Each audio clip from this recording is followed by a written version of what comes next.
Bismillahirrahmanirrahim. Assalamualaikum warahmatullahi wabarakatuh. Alhamdulillahi rabbil alamin wassalatu wassalamu ala asyrafil anbiya'i wal mursalin wa ala alihi wa sahbihi ajma'in amma ba'd. Nama diberi Fakhriah Wahyuni binti Saiful Hazmi, nombor matrik di 18311085, dan hari ini saya akan berkongsi tentang tajuk sekularisme dan pluralisme. Saya akan berkongsi tentang definisi sekularisme, sejarah sekularisme di Barat, dan pandangan ulama atau tokoh mengenai sekularisme. Ta'rif al-'almaniyah ya'ti min al-latiniyah. Yumkinu تعريف علمانية لغويا على أنها إيديولوجية تنظر فقط إلى الحياة اليوم في هذا العالم بدون أي اهتمام على الإطلاق بالأمور الروحية مثل الحياة بعد الموت. العلمانية حركة تدعو إلى الحياة الدنيوية دون تدخل ديني. وخلاصة القول إن العلمانية هي إيديولوجية تفصل بين الحياة الدنيا والآخرة في كل مناحي الحياة سواء من حيث الدين أو الاقتصاد أو التعليم أو السياسة أو الاجتماعية أو غير ذلك. بالإضافة إلى ذلك تحارب العلمانية أيضا من أجل الحق في التحرر من مختلف قواعد التعاليم الدينية، بالإضافة إلى توفير الطبيعة التسامح اللامحدود بما في ذلك بين الأديان. بمعنى آخر تشير العلمانية إلى الاعتقاد بأن جميع الأنشطة والقرارات القائمة بالكامل والتي يتخذها البشر يجب ألا يكون هناك دور أو تدخل للدين فيها. Okay, mana di sini adalah definisi sekularisme. Okey, secara etimologi sekularisme berasal daripada bahasa Latin. Maka sekularisme secara bahasa boleh diartikan sebagai fahaman yang hanya melihat kepada kehidupan saat ini saja dan di dunia ini tanpa ada perhatian sama sekali kepada hal-hal yang bersifat spiritual seperti adanya kehidupan selepas kematian. Sekularisme adalah sebuah gerakan yang menyeru kepada kehidupan duniawi tanpa campur tangan agama. Maka dapat disimpulkan bahawa sekularisme adalah suatu fahaman yang memisahkan antara kehidupan dunia dengan akhirat dalam semua aspek kehidupan, baik dari sisi agama, ekonomi, pendidikan, politik, sosial dan lain-lain.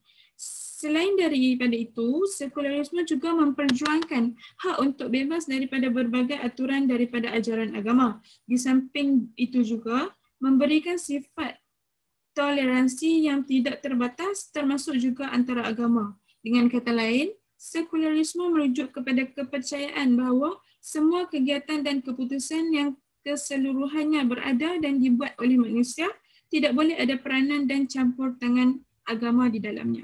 Maksudnya sekularisme ni adalah fahaman yang dia hanya fokuskan tentang duniawi, dia tak campur langsung tentang agama. Apa yang kita buat di dunia ni semuanya tak payah berkait dengan agama. Itulah fahaman sekularisme. Seterusnya,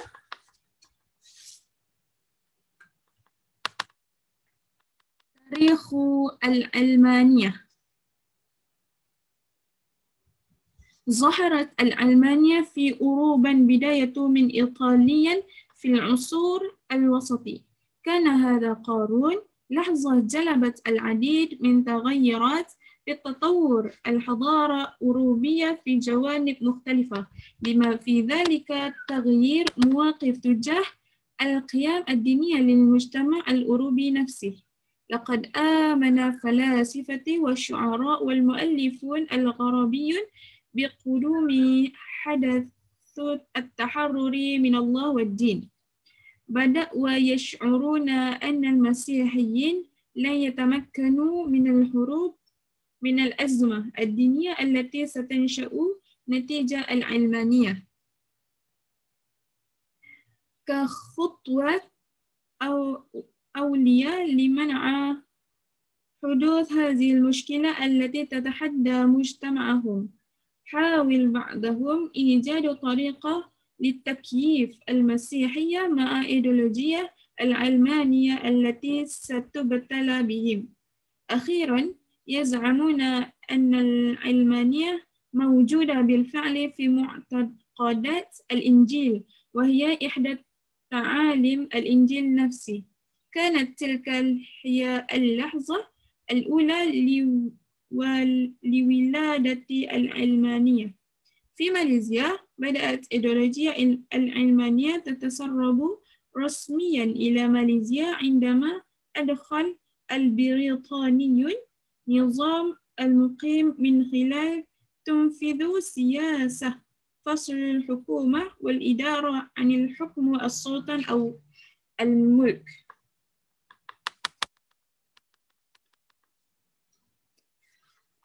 Sejarah sekularisme di Barat. Baik, sekularisme ini telah muncul di Eropah bermula di Itali pada abad pertengahan Masihi. Abad ini merupakan detik yang banyak membawa perubahan terhadap perkembangan tamadun Eropah di dalam pelbagai aspek, termasuklah perubahan sikap terhadap nilai keagamaan masyarakat Eropah itu sendiri. Kelahiran sekularisme di saat berlakunya perubahan ke atas pembaharuan semula ini sememangnya telah diramalkan oleh beberapa orang cerdik pandai dan ahli falsafah Eropah pada masa itu. Salah seorang ahli falsafah sosiologi abad pertengahan telah meramalkan bahawa akan terjadinya suatu pensyambahan ilmu dan keruntuhan agama, manakala seorang penyair Jerman telah meramalkan bahawa di dunia barat Tuhan telah mati. Jelasnya para ahli falsafah, penyair-penyair dan pengarang-pengarang barat telah meyakini akan datangnya suatu peristiwa pembebasan dari Tuhan dan agama. Oleh kerana berlakunya perubahan suasana ini yang telah diyakini oleh para cendekiawan barat pada masa itu, mereka mula merasakan bahawa umat Kristian tidak akan dapat melarikan diri dari krisis agama yang akan timbul kesan daripada sekularisme. Sebagai langkah awal untuk mengelakkan dari berlakunya masalah yang mencabar masyarakat mereka ini, maka terdapat di kalangan mereka telah cuba untuk mencari jalan bagi menyesuaikan agama Kristian dengan fahaman sekular yang akan melanda mereka. Akhirnya, mereka mendakwa bahawa sekularisme sememangnya telah ada dalam kepercayaan kitab Injil dan merupakan salah satu daripada ajaran kitab Injil itu sendiri. Pada saat inilah yang merupakan titik pertama lahirnya sekularisme. Perlakuan para cerdik pandai Eropah ini jelas menunjukkan sikap mereka yang sekular sebelum arus sekularisasi yang sebenar menimpa mereka dengan mengetepikan soal maruah agama mereka untuk menyesuaikan agama dengan keadaan yang berlaku sehingga agama telah diselewengkan oleh mereka. Di Malaysia, ideologi sekularisme secara rasminya mula menyerap masuk ke Malaysia apabila British memperkenalkan sistem residen.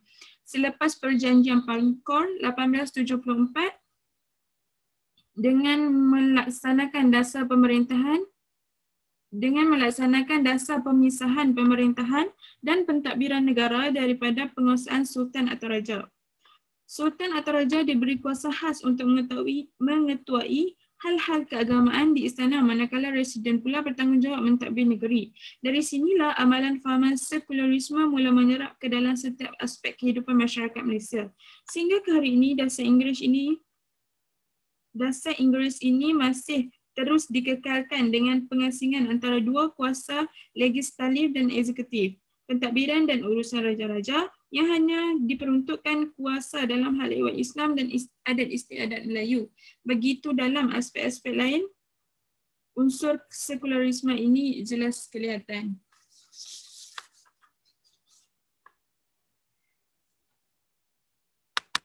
آراء العلماء أو الشخصيات حول العلمانية. Yang pertama, Sayyid Qutb, علماء والفلاسفة مصريون. العلمانية هي بناء بنية الحياة بدون أساس ديني. لذلك فالعلمانية مناقضة للإسلام، hatta akhtar adu lil Islam. Okey, pandangan tokoh yang pertama mengenai sekularisme ini adalah Said Qutb, iaitu ulama dan filsuf Mesir. Pandangan beliau adalah sekularisme ini merupakan pembangunan struktur kehidupan tanpa dasar agama. Kerana itu, sekularisme bertentangan dengan Islam, bahkan merupakan musuh Islam yang paling bahaya. Seterusnya, Altaf Jauhar, filsuf Muslim mu'asir min Misr. Al-Ilmaniyah wal-Islam laysa lahuma nafsu mawti'il qadam. Inna jauhar al-Islam naqidul lil-Ilmaniyah. Seterusnya adalah Altaf Jauhar, iaitu filsuf Muslim kontemporer dari Mesir. Pandangan beliau adalah sekularisme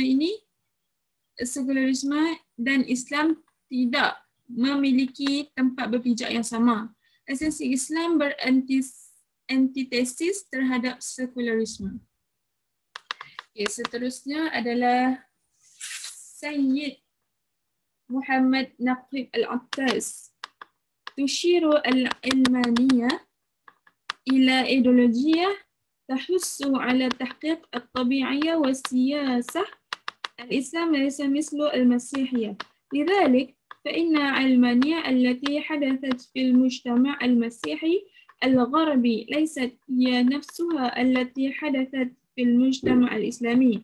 يرفض الإسلام أساسا جميع أشكال العلمانية، والحقيقة أن الإسلام يرفض أي تطبيق لمفاهيم العلمانية والعلمانية لأن جميعها لا تنتمي إلى الإسلام وتتعارض معه من جميع النواحي. الإسلام دين كامل والكامل، لذلك لا داعي للعلمانية. Baik, bagi Said Muhammad Naqib Al-Attas pula, sekularisme menunjukkan para ideologi yang mendesak realisasi alam dan politik. Islam tidaklah sama dengan Kristian. Kerana itu, sekularisasi yang terjadi pada masyarakat Kristen Barat tidaklah sama dengan apa yang terjadi pada masyarakat Muslim. Islam pada dasarnya menolak segala bentuk sekularisme. Bahkan Islam menolak penerapan apa-apa mengenai konsep-konsep sekularisasi serta sekularisme kerana semuanya bukanlah milik Islam dan berlawanan dengannya dalam segala hal. Islam adalah agama yang sempurna dan lengkap, kerana itu tak memerlukan sekularisme. Seterusnya adalah Ustaz Dr. Prof. Dr. Muhammad Rashidi. لم يسبقوا في التاريخ أن المصطلح العلمانية والعلمانية لا يحتويان على مبدأ الفصل بين قضايا الدين والعالم. العلمانية والعلمانية لها أثار ضارة على الإسلام وشعبه، لذلك يجب القضاء على كليهما. ليس لمصطلح العلمانية حضور في الإسلام وهو ينمو فقط ويسود في الغرب. Seterusnya adalah pandangan daripada Prof. Dr. Hish Muhammad Rashidi. Beliau memberi pandangan bahawa belum ada dalam sejarah bahawa istilah sekularisme dan sekularisasi tidak mengandungi prinsip pemisahan antara persoalan agama dan dunia. Sekularisme dan sekularisasi membawa pengaruh merugikan bagi Islam dan umatnya. Kerana itu, keduanya harus dihilangkan. Istilah sekularisme tak memiliki akar dalam Islam dan hanya tumbuh dan berlaku di Barat. Dan yang terakhir adalah Yusuf Al-Qaradawi. لن يتم قبول العلمانية بشكل عام في مجتمع إسلامي. الإسلام نظام شامل للعبادة والتشريع الشريعة. قبول العلمانية يعني تخلي عن الشريعة. هذا يعني رفض القواعد الإلهية ورفض وصايا الله. تتوافق العلمانية فقط مع المفهوم الغربي عن الله الذي يجادل بأن الله khalaqal alam wa tarakal insan yahkumu nafsah. Baik, bagi Yusuf Al-Qaradawi pula, sekularisme tidak dapat diterima secara umum dalam sesebuah masyarakat Islam. Islam adalah sebuah sistem ibadah komprehensif dan legislasi, iaitu syariah. Menerima sekularisme berarti meninggalkan syariah. Ini berarti menampik aturan ilahi dan penolakan terhadap perintah-perintah Allah. Sekularisme hanya sesuai dengan konsep Tuhan ala Barat yang berpendapat bahawa Tuhan menciptakan dunia dan membiarkan manusia mengaturnya sendiri. Wallahu a'lam. Setakat itu saja perkongsian saya pada hari ini. Terima syukran. Assalamualaikum warahmatullahi wabarakatuh. Bismillahirrahmanirrahim. Alhamdulillahi alamin. Wassalatu wassalamu ala asyrafil anbiya'i wal mursalin wa ala alihi wa sahbihi ajma'in. Rabbi shrah li sadri wa yassir li amri wahlul 'uqdatam min lisani yafqahu qawli. Nama saya Nurul Farzana binti Bakri, nombor matrik D183111072. Sekarang saya akan sambung pembentangan kami mula daripada Al-Athar Al-Ilmaniyah, iaitu kesan atau keburukan yang kita dapat daripada fahaman sekularisme. Yang pertama ialah Al-Jawanib Ad-Diniyah. يمكن أن تضعف الإيمان وتزعزع العقيدة والقضاء على الثقة في قدرة الله تعالى, iaitu dari aspek agama dapat melemahkan keimanan dan menggoyahkan akidah serta keyakinan terhadap kekuasaan Allah Subhanahu Wa Taala. Yang kedua ialah Al-Jawanib Al-Ijtimaiyah, Al-Inhiyar Al-Akhlaqi مثل الكنيسة وإدمان الخمر والميسر والمثليين wal-asabat wa ghairiha. Yang kedua ialah aspek sosial, keruntuhan akhlak seperti gereja, penagihan dadah, arak, LGBT, homoseksual, gangsterisme dan lain-lain. Aspek yang ketiga ialah al-jawanib as-siyasiyah, hasabu at-tafahimat al-gharabiyah mithlu ar-ra'samaliyah wal-ishtirakiyah wal-qawmiyah. Maksudnya mengikut kefahaman barat. Aspek politik mengikut kefahaman barat seperti kapitalisme, sosialistik dan nasionalisme. Okey, aspek politik ni bermatlamat untuk mendapat pengaruh, pangkat dan kuasa, bukan sebagai memikul perintah Allah SWT. Okay, yang seterusnya adalah al-jawanib al-iqtisadiyah, tahdaf ila tharwah wal madiyah faqat. Maksudnya ianya dalam aspek ekonomi, ianya bermatlamatkan kekayaan dan material semata-mata. Yang kelima ialah jawanib at-tarbiyah, yahtamu akthar bil umur ad-diniyah bighadbin an-nazar an ahamiyah nafsu wal iman wal lazimin litakwin al-akhlaqi, iaitu daripada aspek pendidikan lebih mementingkan hal-hal dunia tanpa mengira kepentingan jiwa dan iman yang diperlukan bagi membentuk akhlak dan moral. Okay, yang terakhir ialah jawanib at-tafkir, wujud al-fahmu ad-daiq an-niddin kal wasilah lil hayah. Dari aspek pemikiran pula, wujudnya kefahaman yang sempit tentang konsep agama sebagai satu cara hidup. Seterusnya ialah al-athar al-almaniyah li ummah al-Islam. أصبحت السلطة السياسية غير ديمقراطية بشكل متزايد لأن البشر يهتمون بمصالحهم الخاصة فقط ولا يعتبرون القوة التي يتم تلقيها على أنها أمانة من الله سبحانه وتعالى. Itu kuasa politik semakin tidak demokratik kerana manusia hanya mementingkan kepentingan diri sendiri dan tidak menganggap kekuasaan yang diterima sebagai amanah daripada Allah SWT. Yang kedua ialah asbaha taqdir al-qayyim al-islamiyah allati tumarisuha daulah hasyan akthar fa akthar wa nazar ila ad-din ala annahu mujarrad ihtifal taqsi, iaitu penghayatan nilai keislaman yang diamalkan negara semakin hari semakin rapuh dan memandang soal agama hanyalah upacara ritual semata-mata.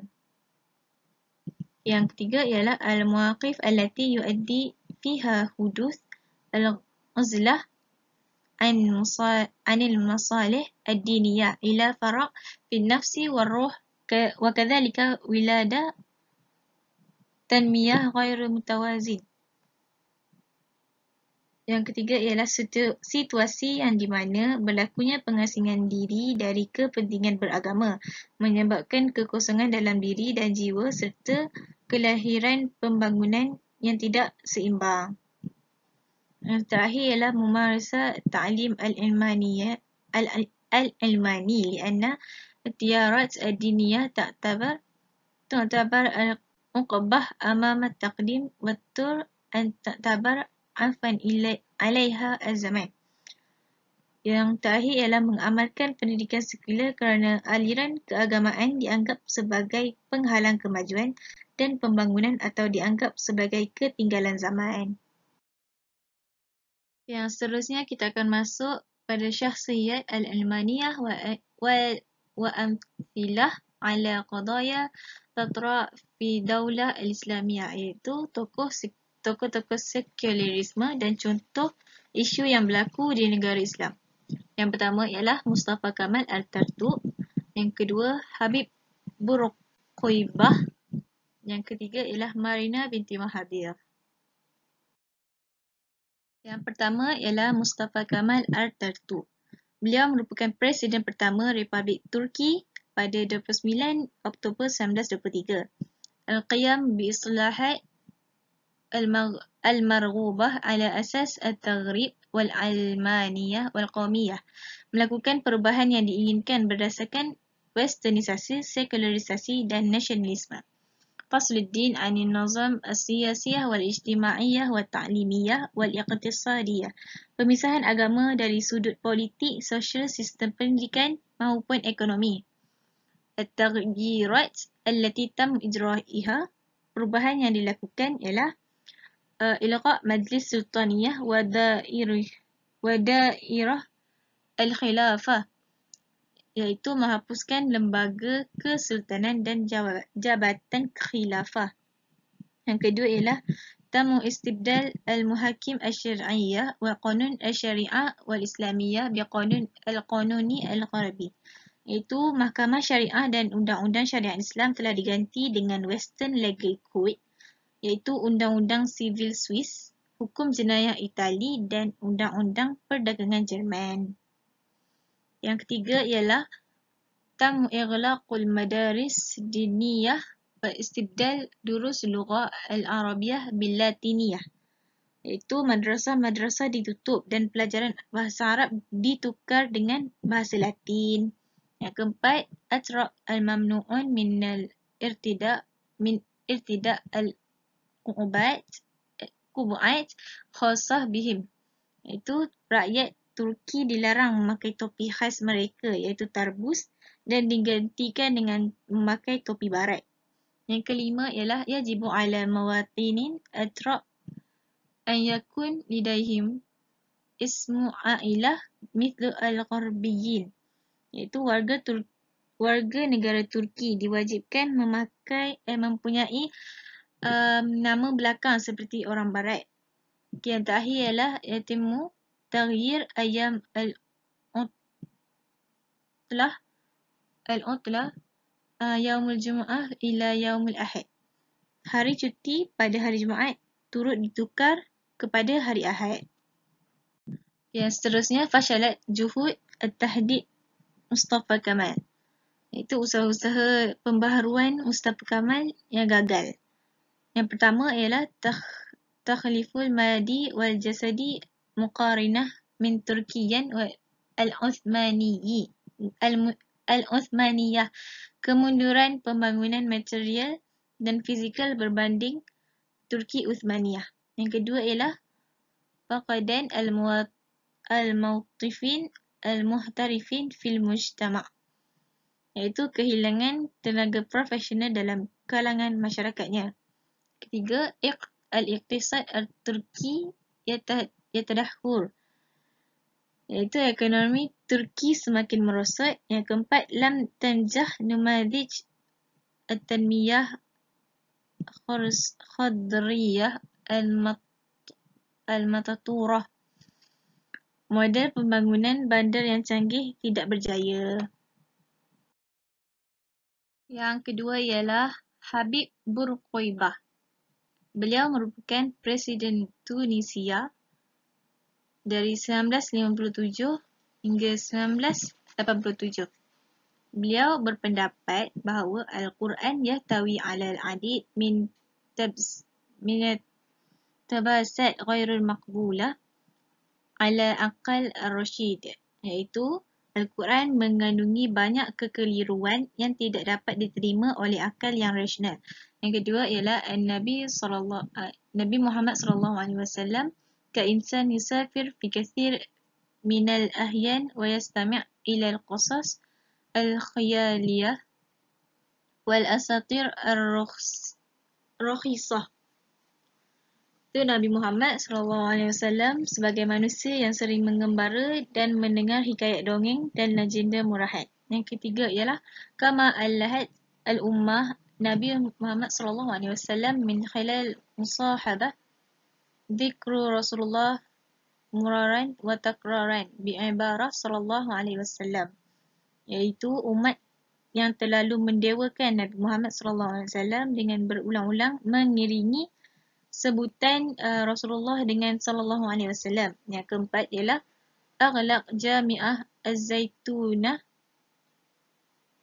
aqdam jami'ah fi Ifriqiyan wallati kanat markazan lita'lim islami fi Ifriqiyan wa Auruban منذ استعمار Fransan لتونس. Beliau menutup Universiti Al-Zaitunah, universiti yang tertua di Afrika, sedangkan ia menjadi pusat pendidikan Islam di Afrika dan Eropah meskipun pada masa Perancis menjajah Tunisia. Tam ijra'u at-tahdithat, iaitu pembaharuan yang dilakukan ialah Tamu istibdal al-lughah al-arabiyah bil-furansiyah ka-lughah al-sya'bu wan-nabala, iaitu bahasa Arab diganti dengan bahasa Perancis sebagai bahasa pergaulan masyarakat dan bangsawan.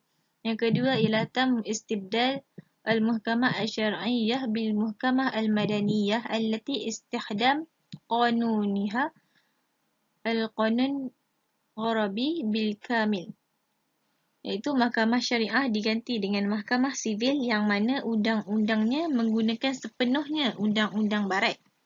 Yang ketiga, ighlaq al-madaris allati ta'limul Quran. Sekolah-sekolah dan madrasah yang mengajarkan Al-Quran ditutup. Yang terakhir ialah wa fi Maris 1974 da'a Sya'bah ila taraka wujub as-siyam li'anna as-siyam hasaba ar-ra'yah ya'tabar aqbah amama an-namu al-iqtisadi. Pada Mac 1974, beliau menyeru rakyatnya agar meninggalkan kewajipan berpuasa kerana menurutnya syariat berpuasa dianggap sebagai batu penghalang pertumbuhan ekonomi. Yang seterusnya ialah Marina Mahathir. Hia al-'adhu fi majlis idarah jam'iyah al-ukhtu al-Malayziyah al-Almaniyah fil Islam.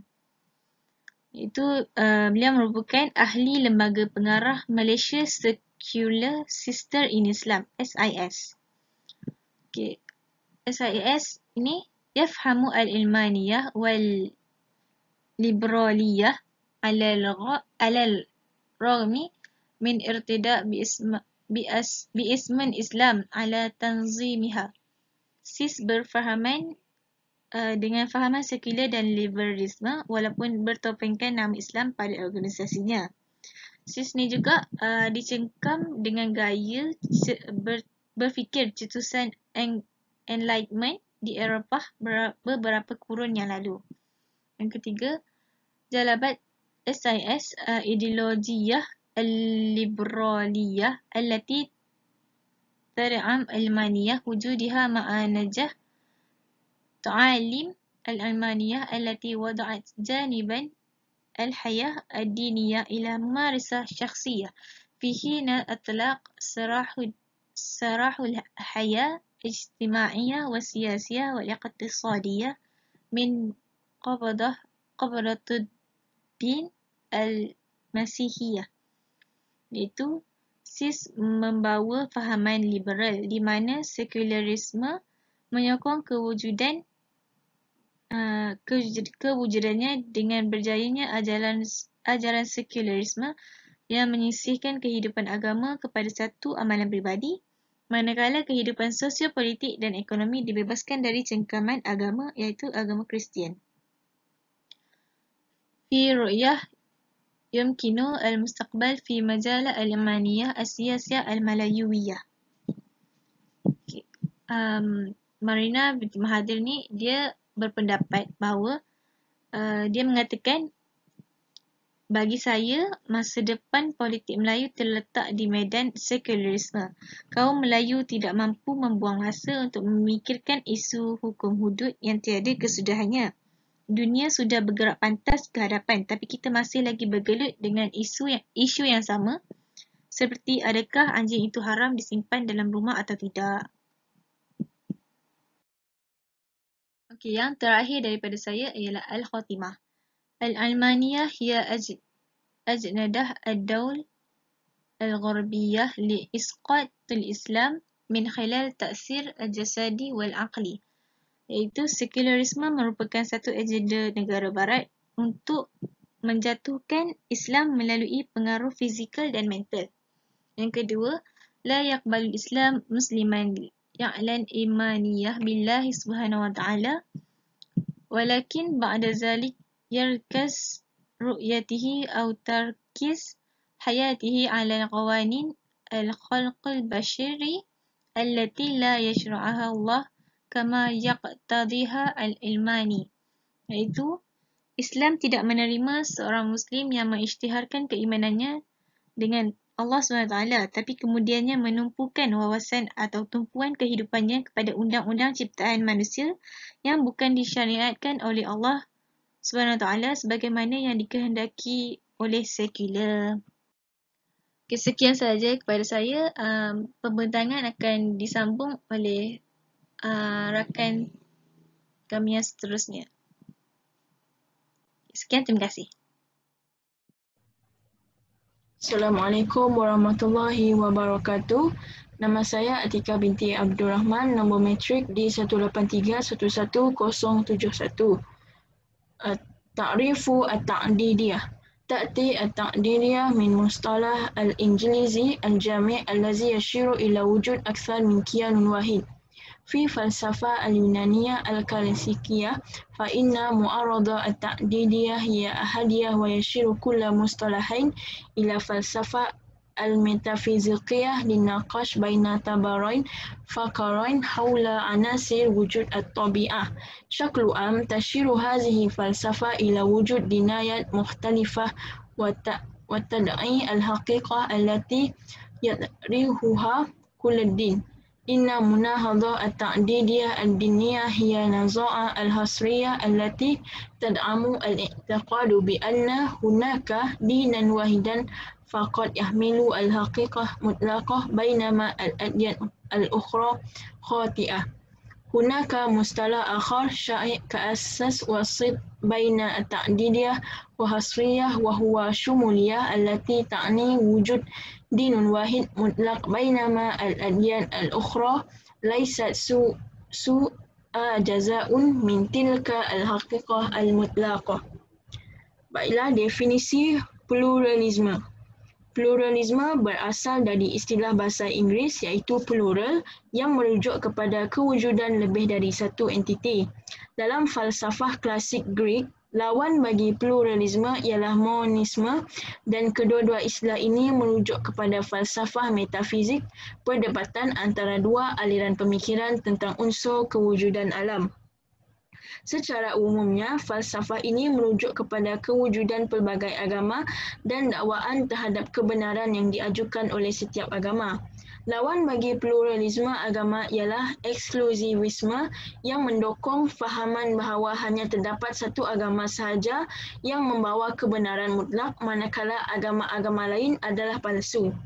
Terdapat satu lagi istilah yang dipopularkan sebagai jalan tengah di antara pluralisme dan eksklusivisme, iaitu inklusivisme, yang bermaksud wujudnya satu agama yang mutlak, manakala agama-agama lain hanyalah sebahagian dari kebenaran mutlak itu. Tarikhu at-ta'didiyah. At-ta'didiyah ad-diniyah hiya falsafah ad-diniyah nasya'at fi gharbi wa qadmuha John Hick bishakli manhaji fi imlah bi'unwan tafsir ad-din radud al-insan ala muta'alli tathabit al-haqa'iq تاريخية أن المسيحية هي الدينية السائدة في الغرب حتى ظهور العبارات التي يشير إليها باسم المسيحية الغربية والتي تنص على أن المسيحية هي مفتاح الثقافة والحضارة الغربية. هذه فلسفة تم رزعها ورعايتها من قبل علمائها ومواعيدها في سياق المسيحية الغربية. كانت هناك أيضا عبارات مهمة تختم العقيدة التقليدية للكنيسة الكاثوليكية الرومانية ضد الأديان الأخرى بأنه لا يوجد أمان خارج الكنيسة. ترمز هذه العبارة إلى أن المسيحية دين فارد وحصري ومسيطر وأعلى مرتبة من الدينيات الأخرى، وهكذا لا يمكن الحصول على خالص إلا من خلال الكنيسة الرومانية الكاثوليكية. لذلك أصبحت هذه الإيديولوجيا الحصرية إيديولوجيا سائدة خلال العصور الوسطى الحوالي قرون رابع ميلادي حتى نهاية القرون السادس عشر. بدأت ريحان التغيير تضرب الكنيسة الرومانية الكاثوليكية بداية من قرون السادس عشر بعد حملة المبشرين المسيحيين الكاثوليك إلى عالم الخارج، ثم ثلاثة من استعمار القوى السياسية الغربية التي استمرت على حضارات الأخرى في العالم. يمكن رؤية هذه العلاقة المباشرة في سياق البعثة تبشير المسيحية الكاثوليكية في القرنين السادس عشر والسابع عشر التي تتحرك تحت إشراف الكنيسة التي ترعاها البرتغال وإسبانيا على تولى. Sejarah pluralisme. Pluralisme agama adalah sebuah falsafah agama yang berasal dari Barat dan diperkenalkan secara sistematik oleh John Hick dalam karyanya yang bertajuk An Interpretation of Religion: Human Responses to the Transcendent. Fakta sejarah pula, baiklah sebelum itu, John Hick ini merupakan seorang tokoh pluralisme agama di Barat. Fakta sejarah pula membuktikan bahawa agama Kristian adalah agama yang dominan di Barat sehingga timbulnya frasa yang disebut sebagai Barat Kristian yang menyatakan bahawa Kristian adalah kunci utama kepada budaya dan tamadun Barat. Falsafah ini disemai dan disuburkan oleh para sarjana dan pendukungnya. Dalam konteks Barat, Kristian juga telah wujud sebuah frasa penting yang menyimpulkan doktrin tradisional Gereja Roman Katolik terhadap agama-agama lain, iaitu extra ecclesiam universalis yang bermaksud tiada keselamatan di luar gereja. Frasa ini melambangkan bahawa agama Kristian adalah agama yang unik, eksklusif, dominan dan lebih tinggi darjatnya berbanding agama lain. Oleh yang demikian,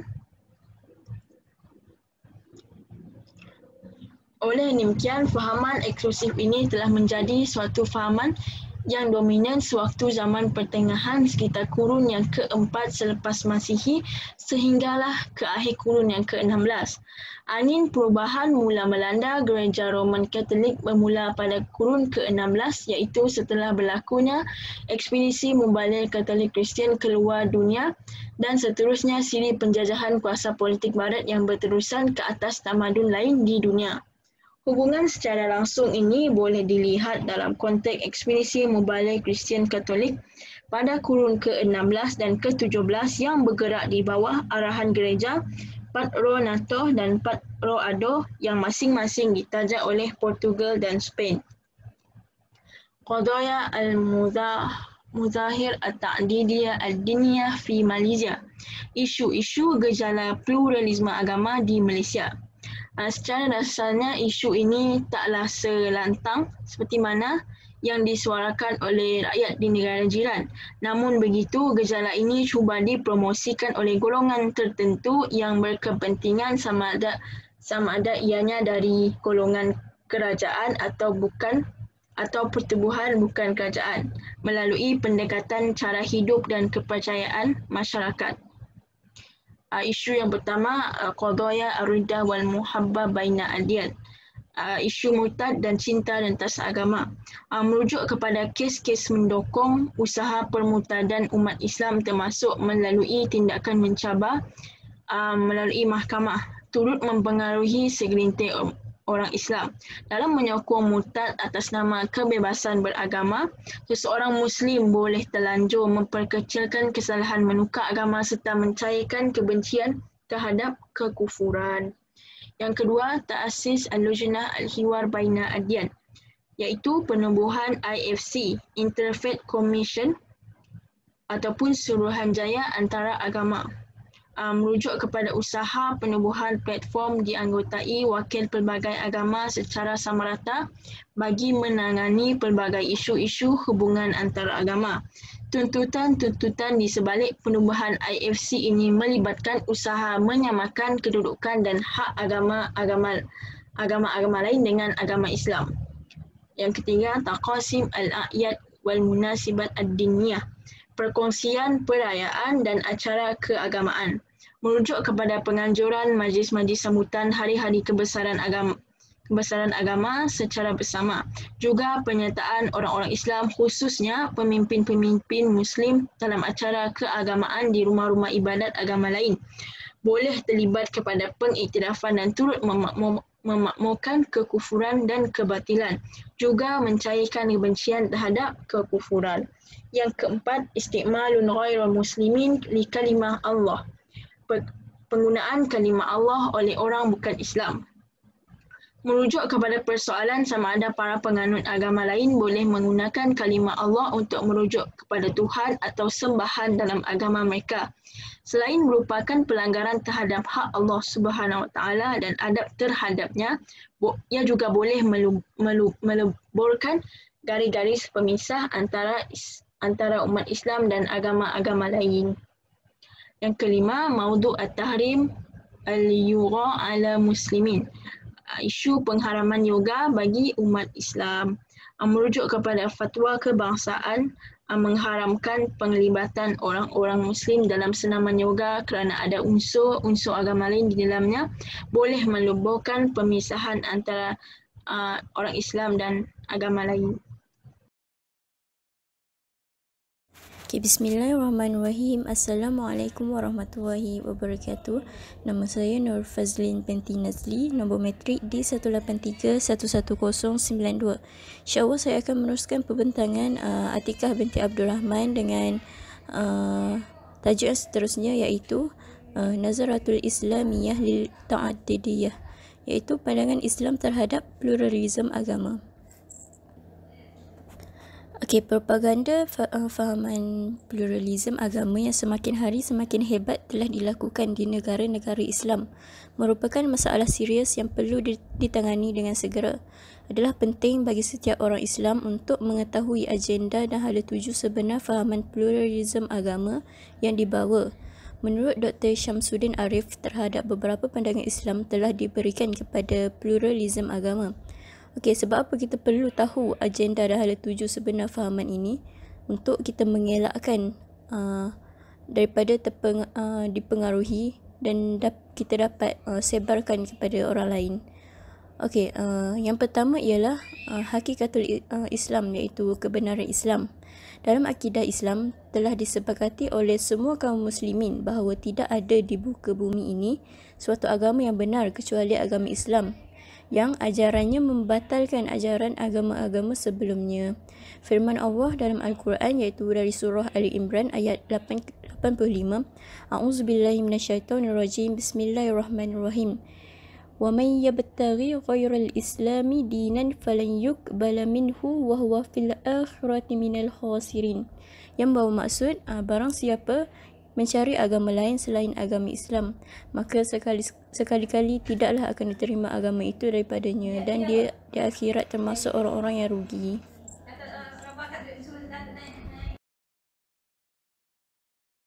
Okey, kita pergi kepada poin yang kedua, iaitu Al-Kuffar hum ahlul jahim, iaitu kafir penghuni neraka.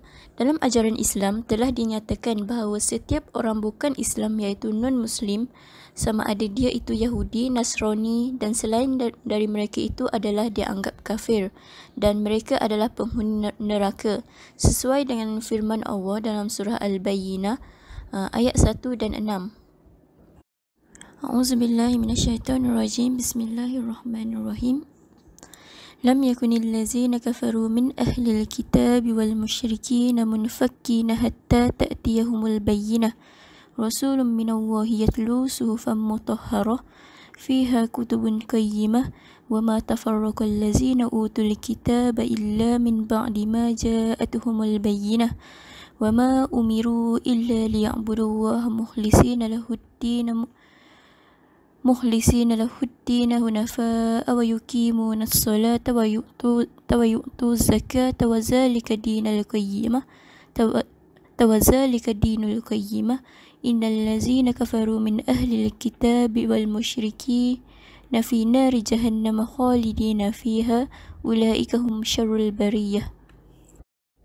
Okey, yang saya bacakan sebentar tadi ialah ayat 1 hingga 6, tapi saya akan tekankan hanya untuk ayat 1 dan 6 sahaja, iaitu ayat 1, lam yakunil ladzina kafaru min ahlil kitabi wal musyrikin munfakkin hatta ta'tiyahumul bayyinah, yang membawa maksud orang-orang kafir yakni ahlul kitab dan orang-orang musyrik itu tidak akan meninggalkan agamanya sebelum datang kepada mereka bukti yang nyata.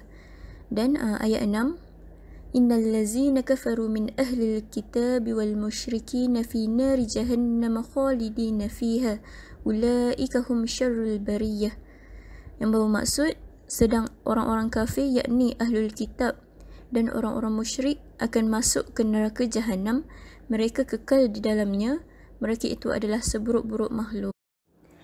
Okey, tambahan pula terdapat hadis yang diriwayatkan dalam Sahih Muslim bahawa Rasulullah SAW telah bersabda, demi dia yang jiwaku ada di tangannya, dia tidak seorang pun dari umat manusia yang mendengar seruanku, Yahudi maupun Nasrani, kemudian mati dan tidak beriman dengan ajaran yang aku bawa, melainkan dia menjadi penghuni neraka.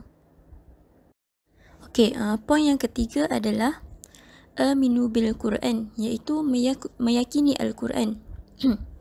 Wajib hukumnya bagi seorang Muslim meyakini bahawa Taurat dan Injil itu telah dimansuhkan oleh Al-Quranul Karim dan bahawa kedua kitab tersebut telah diubah, diselewengkan, ditokok tambah, malah dikurangi isi kandungan asalnya sebagaimana jelas diterangkan di dalam Al-Quran, iaitu dari surah Al-Maidah ayat 13. A'udzubillahi minasyaitonirrajim. Bismillahirrahmanirrahim.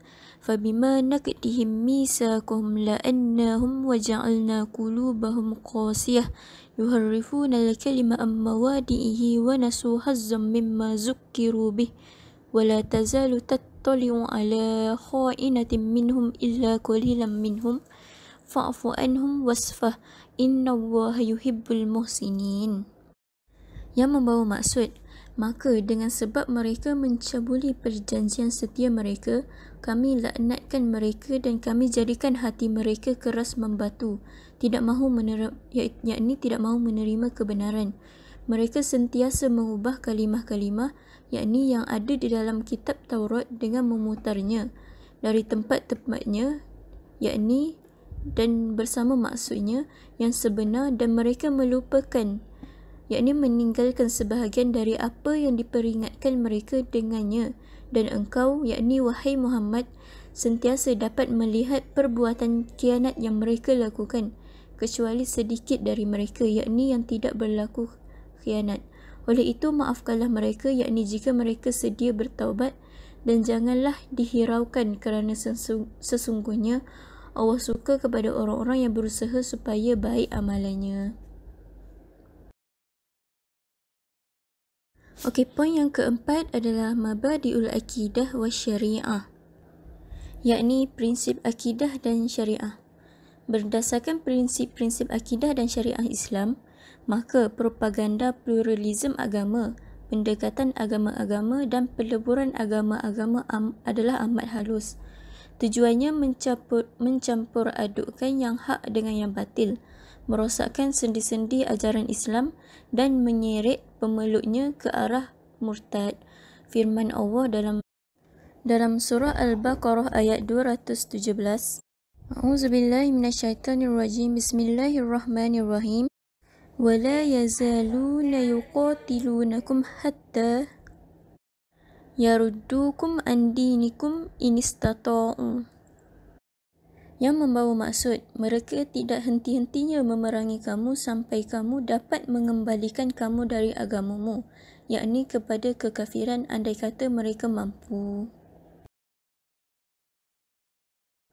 Okey, kita teruskan dengan tajuk yang seterusnya, yakni taksir at-ta'addidiyah ad-diniyah 'alal muslimin, iaitu implikasi atau kesan pemikiran pluralisme agama terhadap umat Islam. Okey, poin yang pertama ialah yusabbibu takhfiful quyud allati tu'assir 'alal iman. Kesannya adalah menyebabkan kelonggaran kepada batas-batas yang menjejaskan iman. Antara implikasi terbesar pemikiran liberalisme agama ialah meniadakan sama sekali hukum hakam yang boleh menggelincirkan iman seseorang. Ia adalah berdasarkan fahaman sesiapa yang membenarkan dalam hati dan mengaku dengan lidah, maka ia dianggap kekal beriman dengan sempurna walaupun orang tersebut tidak melakukan sebarang amal perbuatan seorang Muslim seperti solat, zakat, puasa dan haji. Malah sekiranya dia melakukan apa jua kemungkaran yang boleh mengkafirkan seperti menyembah berhala dan sujud kepada matahari, dia tetap dianggap mukmin selagi mana masih tidak mengiktikadkan perbuatan tersebut di hati. Antara kebatilan liberalisme agama ialah menafikan hukum syarak berkenaan kaedah menentukan hukum ke atas manusia secara zahir, iaitu kita berhukum secara zahir manakala bagi diserahkan perkara-perkara tersembunyi. Yakni yang membawa maksud sesiapa yang membenarkan dalam hati dan mengaku dengan lidah tetap dianggap seorang Muslim. Dan ada juga fahaman yang di mana jika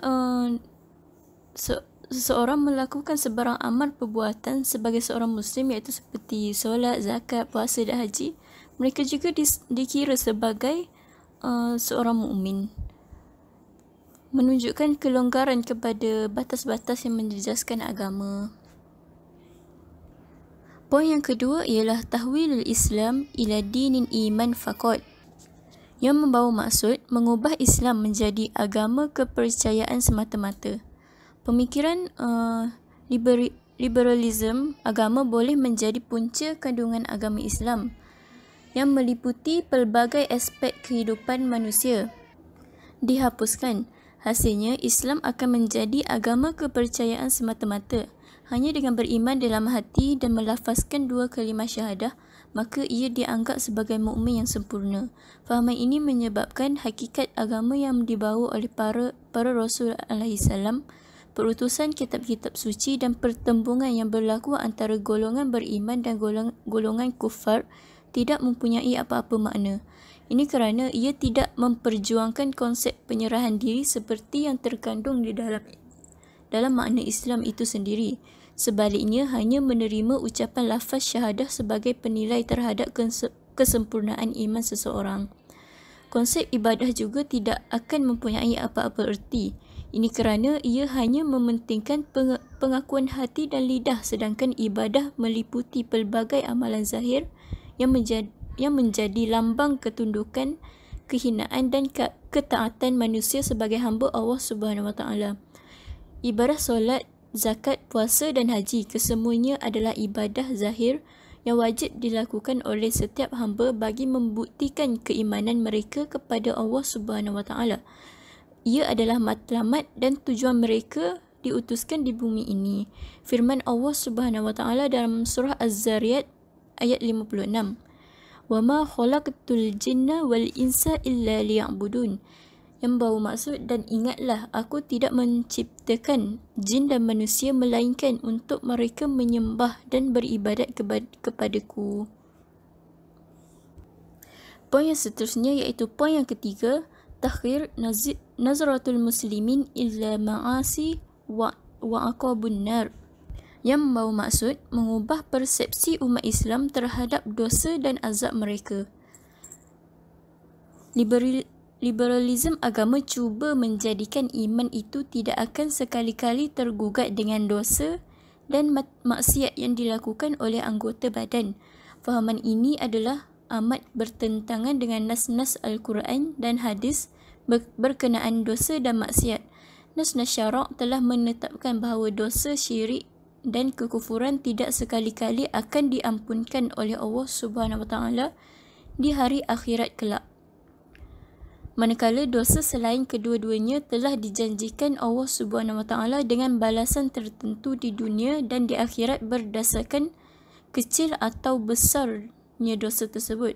Oleh itu, sesiapa yang mengatakan seorang mukmin atau muslim yang berdosa tidak sekali-kali akan diazab di akhirat kelak, ia adalah kenyataan yang membohongi Allah Subhanahu Wa Taala dan Rasulnya sallallahu alaihi wasallam. Antara ayat-ayat Al-Quran yang menunjukkan balasan Allah Subhanahu Wa Taala terhadap mereka yang melakukan dosa-dosa kecil adalah kesemua ayat yang menyebut tentang balasan Allah Subhanahu Wa Taala terhadap perbuatan manusia secara umum.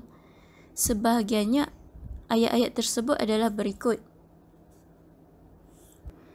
iaitu dari surah An-Nisa ayat 123. A'udzubillahi minasyaitonirrajim. Bismillahirrahmanirrahim. Laisa biamaniyikum wala amaniyi ahlil kitab. Man ya'mal su'an yujza bihi wala yajid lahu min dunillahi waliyan wala nasira. Yang membawa maksud, balasan yang baik yang dijanjikan oleh Allah itu tidak akan didapati hanya dengan angan-angan kamu semata-mata, dan tidak pula dengan angan-angan ahli kitab, yakni Yahudi dan Nasrani. Sesiapa yang melakukan kejahatan, ia akan dibalas dengan kejahatan itu, dan ia pula tidak akan mendapat selain dari Allah seorang pun yang akan melindunginya, dan tidak ada juga yang dapat menolongnya.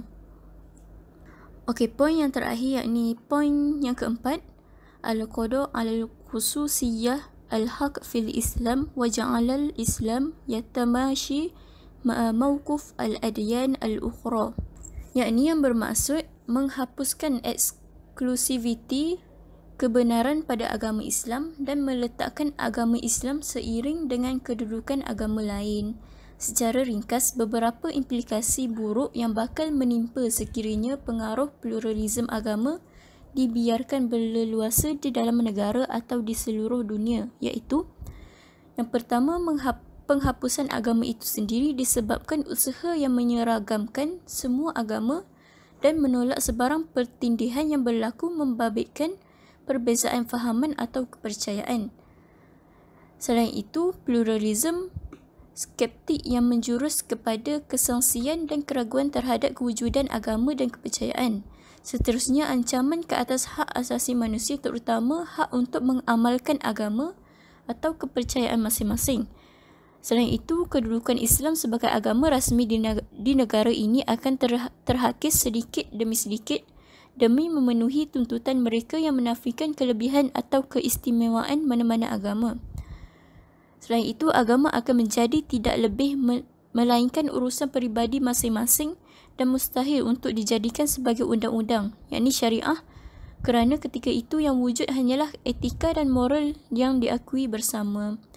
Agama akan menjadi sesuatu yang boleh dipermain-mainkan. Setiap individu berhak untuk masuk dan atau keluar daripada agama sesuka hatinya akibat hilangnya kekudusan atau kesucian sesebuah agama itu. Wujudnya agama baru yang mengajak manusia supaya tidak beragama, walaupun golongan pluralisme menafikan, tetapi dari sudut teori dan praktikal, ini bakal berlaku sekiranya pluralisme diterima masyarakat dunia.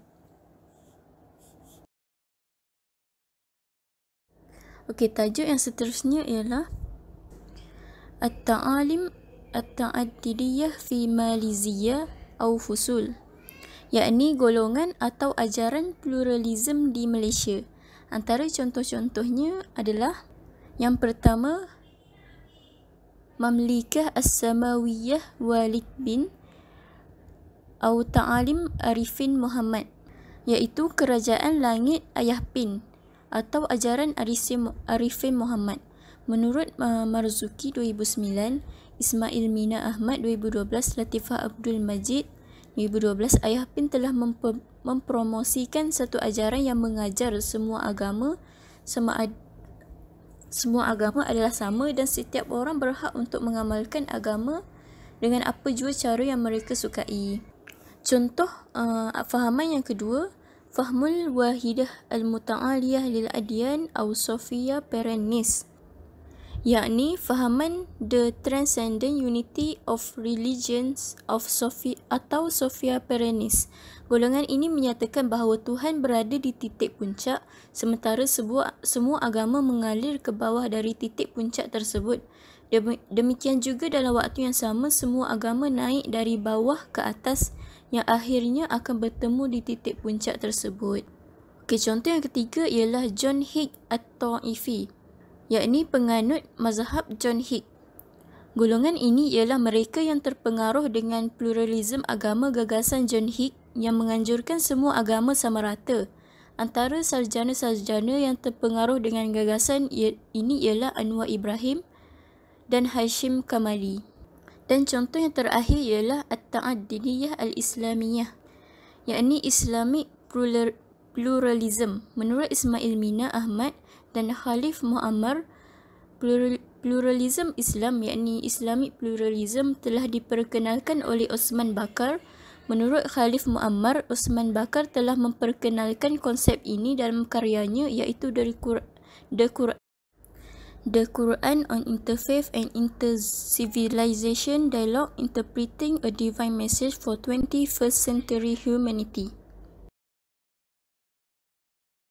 Kesimpulan yang dapat kami simpulkan daripada tajuk pluralism agama ini adalah akhiran yumkinuna an nastantaji anil at-ta'addidiyah ad-diniyah hiya akidah wa ta'lim wa ideologiyah wa muta'akid wa tariqah hayat ta'tarifu bi'an jami'ul adyan mutasawiyah wa sahihah ala qadimul masawah wa hiya tariq jayyid lil khalas. Lizalika man wadih jiddan an hazihi at-ta'addidiyah la yumkin qabulaha min qabla ghalibiyah al-muslimin li'annaha tata'arud ma'a ta'alim al-islam al-waridah fi kitabul Quranul Karim wa sunnah nabawiyah atau hadis Nabi sallallahu alaihi wasallam.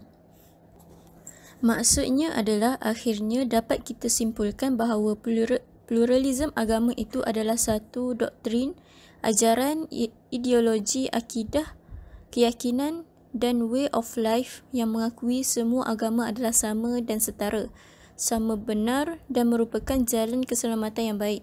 Maka terang sekali bahawa pluralisme ini tidak mungkin diterima oleh majoriti orang Islam kerana ianya bercanggah dengan ajaran Islam yang tertera di dalam kitab suci Al-Quran dan Sunnah ataupun hadis Rasulullah SAW. Okey, itu saja daripada kami. Yang mana baik datang daripada Allah Subhanahu Wa Taala dan yang kurang itu datang daripada kelemahan diri kami sendiri. Jika ada sebarang persoalan atau kemusykilan, boleh anda dialu-alukan untuk bertanya.